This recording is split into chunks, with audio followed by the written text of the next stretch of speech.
Hello guys, welcome back to Think of Soul channel. Today I want to tell about polite communication strategy. I really hope that this video gets viral because preach of the Bible very underrated. I hope you know that my channel is to change the world by bringing up the number of millennial generation listening to Word of God.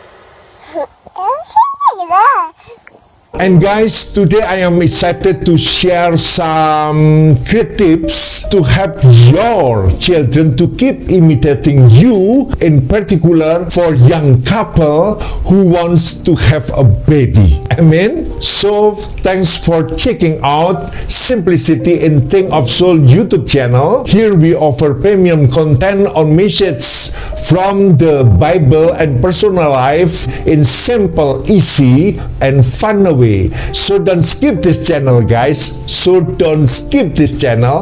Be patient of course and check it out. God bless.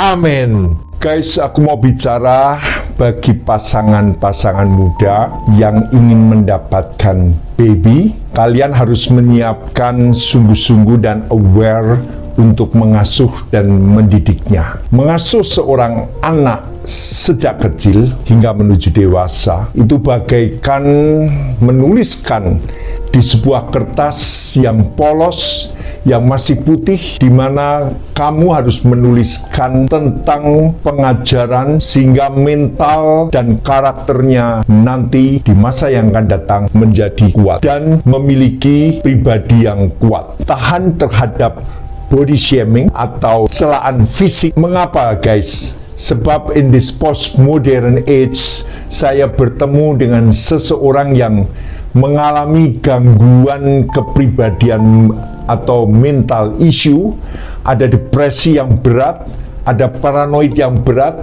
ada OCD atau obsessive compulsive disorder, ada post traumatic stress syndrome disorder, dan segala macamnya itu ada pada kejiwaan seseorang. Dan guys, ketahuilah bahwa dia hanya mengatakan, I got to solve, I can decide alone by myself. Aku ini terlalu lembek, bisakah aku melihat sendirian di dalam diriku?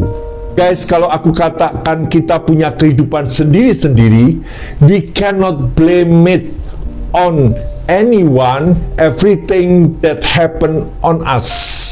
Bagaimana jika kita bertemu dengan seseorang yang memiliki ambivalensi, dua perasaan yang bertentangan? Ini sulit guys. Buntut-buntutnya guys, berhenti ekspektasi terhadap manusia, tetapi hanya kepada Tuhan saja. Betul guys? Jadi penting sekali pembentukan karakter, pembentukan mental dalam sebuah keluarga. So, bagi pasangan muda yang saat ini menunggu atau merindukan seorang baby, engkau harus siapkan ini. Engkau harus aware terhadap ini. Bagaimana membentuk, menuliskan karya hidupmu terhadap anakmu. Amin guys. Don't skip this channel and please follow this channel. Amin. God bless. Guys, kalau kita baca di dalam Lukas 1 ayat 1 sampai 4 dikatakan di sana, Theophilus yang mulia, banyak orang telah berusaha menyusun suatu berita tentang peristiwa-peristiwa yang telah terjadi di antara kita, seperti yang disampaikan kepada kita oleh mereka yang dari semula adalah saksi mata dan pelayan firman. Karena itu setelah aku menyelidiki segala peristiwa itu dengan seksama dari asal mulanya, aku mengambil keputusan untuk membukukannya dengan teratur bagimu. Aku mengambil keputusan untuk membukukannya dengan teratur bagimu, supaya engkau dapat mengetahui bahwa segala sesuatu yang diajarkan kepadamu sungguh benar. Inilah perkataan Lukas di dalam Injilnya. Guys, di sisi lain Lukas juga menuliskan di Kisah Para Rasul, dikatakan demikian dari Kisah Para Rasul 1 ayat 1 sampai 2. Hai Theophilus, dalam bukuku yang pertama aku menuliskan tentang segala sesuatu yang dikerjakan dan diajarkan Yesus sampai pada hari Ia terangkat.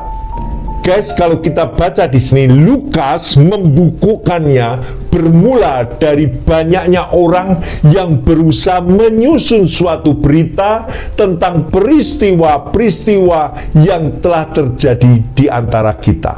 Terutama peristiwa-peristiwa di mana Yesus mengajarkan dan apa yang dikerjakan Yesus pada saat di dunia. Dan orang-orang menyusun berita itu dan Lukas mengumpulkan dan membukukannya.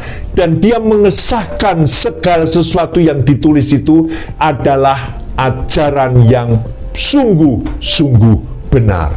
Amin guys. Kita lanjut guys. Don't skip this channel.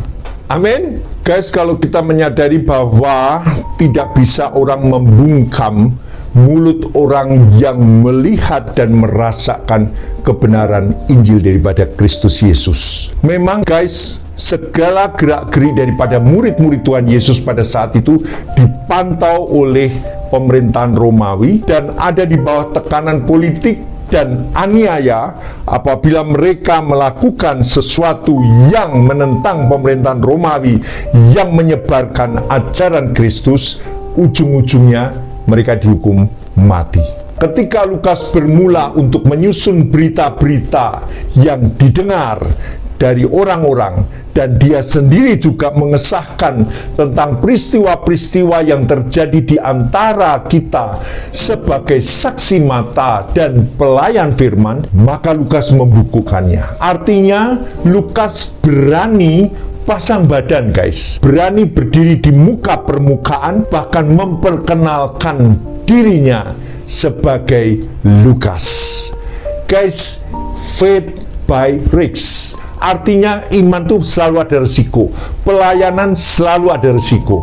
Tetapi bagaimana Lukas memakai polite communication strategy di dalam bukunya? Kalau kita baca di dalam awal tulisannya dikatakan Theophilus yang mulia. Theophilus bukan sebuah nama guys, tetapi itu seperti sebuah gelar kehormatan atau suatu arti yang dikatakan sebagai sahabat Allah atau orang yang dicintai Allah dan orang yang mencintai Allah.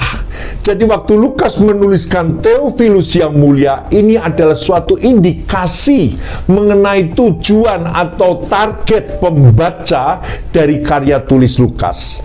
Ketika Lukas membuat buku ini, pasti dari pemerintah Romawi juga akan suatu saat melihatnya. Tetapi ketika pemerintah Romawi membaca Hai Theophilus yang mulia, di situ pemerintah Romawi yang berhadapan dengan massa rakyat orang Yahudi, dia tahu bahwa ternyata dia diagungkan, dia diberikan kehormatan di dalam buku Lukas. Hai Theophilus yang mulia, engkau adalah sahabat Allah, engkau yang dicintai Allah dan yang mencintai Allah. Sehingga pemerintah Romawi tidak bisa menangkap Lukas atau membredel bukunya, karena dituliskan di awal buku itu Hai Theophilus yang mulia. Ini merupakan polite communication strategy. Lukas melakukan ini supaya orang Romawi, supaya pemerintah Romawi pun dia boleh hatinya terbuka dan dia mau membaca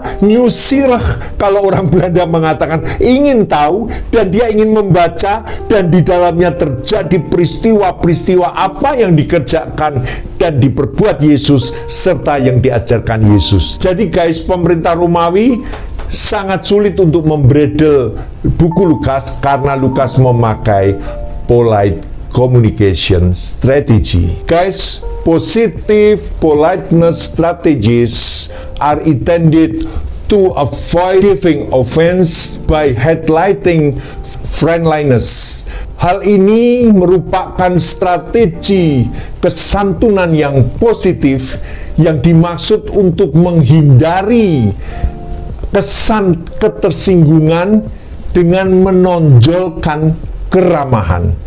Hai Theophilus yang mulia, ini positive politeness strategy merupakan sebuah honorific name, sebutan kehormatan Theophilus yang mulia.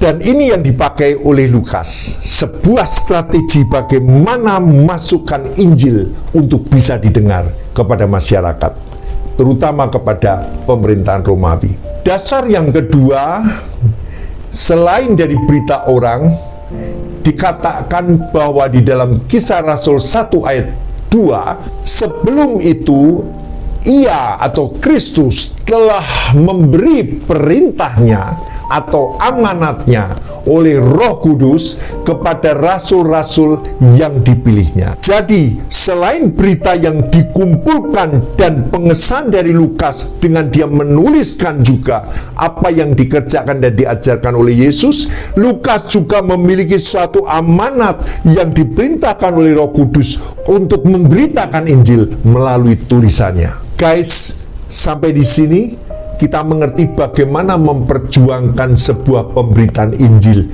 atau kesaksian itu tidak mudah. Amin. Oke, kita lanjut guys. Guys, dalam menuliskan sebuah tulisan, kita harus punya sudut pandang. Dan sudut pandang antara laki dan wanita berbeda. Kalau wanita memiliki sudut pandangnya setengah lingkaran, dia bisa tahu piringnya ada berapa, sendoknya tiba-tiba kurang satu, dia bisa tahu karena setengah lingkar dan dia sangat detail bagi seorang wanita. Tetapi sudut pandang seorang laki-laki atau pria, dia seperti kerucut yang dia memandang jauh ke depan, titik yang paling ujung dia bisa melihat. Artinya guys, seorang pria dia harus memiliki fokus pandangan, angle-nya itu kepada hal yang di depan. Guys, ketika Lukas menuliskan di dalam bukunya, dia memiliki dua sudut pandang. Yang satu sudut pandang setengah lingkar, yang secara tiny detail dia lihat semuanya, tetapi dia juga memiliki satu visi yang jauh bahwa nantinya bukunya akan dibaca oleh banyak orang dan bagi generasi yang akan datang. Guys, kalau aku bicara tentang Lukas tadi memiliki satu dorongan untuk menuliskan bukunya oleh karena pemberitaan dari orang-orang dan juga karena amanat agung, Yohanes murid Yesus juga memiliki satu amanat dari Tuhan yang tertulis dalam kitab Yohanes 21 ayat 24-25 berkata demikian. Dialah murid yang memberi kesaksian tentang semuanya ini dan yang telah menuliskannya, dan kita tahu bahwa kesaksiannya itu benar. Masih banyak hal-hal lain lagi yang diperbuat oleh Yesus, tetapi jikalau semuanya itu harus dituliskan satu persatu, maka agaknya dunia ini tidak dapat memuat semua kitab yang harus ditulis itu. Guys, Yohanes menyadari bahwa pencapaiannya ada batasnya, bahwa dia memiliki keterbatasan di dalam menulis, tidak bisa menuliskan semua apa yang diperbuat oleh Yesus, tetapi apa yang dia dapatkan dan didorong oleh Roh Kudus untuk menuliskan itu yang ia tulis. Guys, bagaimana dengan Paulus? Paulus memiliki suatu kesempatan yang sangat sempit di dalam hidupnya, tetapi di dalam kesempatan yang dia miliki, dia terus berjuang untuk dapat menuliskannya. Dikatakan guys, 2 tahun dalam penjara merupakan saat yang paling sibuk bagi Paulus, karena baginya bukan hanya memenangkan jiwa bagi Kristus, tetapi ia juga meluangkan banyak waktu untuk menulis ketika dia di penjara, yaitu 4 surat yang merupakan kitab-kitab dalam perjanjian baru. Keempat surat itu ialah surat Filipi, surat Efesus, surat Kolose, dan surat Filemon. Itu ditulis di dalam penjara dalam keterbatasan waktu yang sempit. Tetapi Paulus memanfaatkan waktunya ketika di penjara dengan menulis dan tidak berhenti untuk berkarya. Dan Lukas menulis di bawah tekanan politik agama, tetapi ia terus berkarya untuk meninggalkan karya bagi generasi di bawahnya. Gajah mati meninggalkan gading, harimau mati meninggalkan belang, manusia mati meninggalkan utang. Bukan guys, meninggalkan nama. Apa yang kamu mau tinggalkan guys? Bagi pasangan muda yang akan memiliki baby, engkau harus berkarya untuk anakmu, supaya di masa depannya mereka mengerti sesuatu di dalam hidupnya. Amin guys. Puji nama Tuhan. Guys, kita jangan beralasan bahwa kita bukan seorang pendeta atau kita bukan seorang pelayan firman, lalu hidupmu hanya mendengar dan mendengar tetapi tidak melakukan firman Tuhan. Engkau harus melakukan firman Tuhan, engkau harus share tentang Injil Tuhan kepada anak-anakmu. Itu karya tulismu terhadap kehidupan anak-anakmu. Guys, Paulus tidak memiliki anak, tetapi dia memiliki anak-anak rohani dalam hidupnya. Dan di dalam sebuah pelayanan, seseorang harus memiliki murid yang boleh dikatakan sebagai anak rohaninya. Seorang yang melayani Tuhan, dia harus memiliki murid, menghasilkan murid. Dan Paulus memiliki murid, salah satunya Timotius. Dan guys, kalau kita tahu bagaimana Paulus mengatakan di dalam tulisannya terhadap Timotius untuk mengikuti teladannya. Dan Paulus mengatakan bahwa anak rohaninya itu sebagai anak yang sah di dalam iman. Dituliskan di sana, anakku yang sah di dalam iman. Artinya di dalam imannya dia menghasilkan seorang anak yang menjadi muridnya. Dia selalu ajarkan kepada Timotius untuk mengikuti ajarannya. Jadi dia berharap bahwa Timotius nantinya dapat berhasil menduplikasi kehidupan ajaran Paulus terhadap dirinya. Dan Paulus juga memberikan teladan terhadap Timotius untuk cara hidupnya, my conduct, pendirianku, my purpose in life, imanku, you have observed my faith. Itu yang Paulus ajarkan untuk bagaimana Timotius belajar akan iman, akan pendirian, akan cara hidup, akan ajarannya, bahkan kesabarannya, my passion, kasihnya, akan ketekunannya, my endurance, akan keterikutan untuk menderita di dalam penganiayaan, my persecution and my suffering. Itu yang Paulus ajarkan terhadap Timotius. Guys, menuliskan hidup bagi anak rohaninya, Paulus sangat terbuka, sangat openers hidupnya terhadap Timotius. Dan dia bertanggung jawab di hadapan Tuhan untuk memberikan ajarannya, untuk memberikan cara hidupnya, untuk mengajarkan pendiriannya, untuk mengajarkan imannya, untuk mengajarkan kesabaran, apa yang ditekuninya, bahkan kesengsaraan dan penganiayaan pun Timotius harus siap untuk menghadapi seperti ayah rohaninya.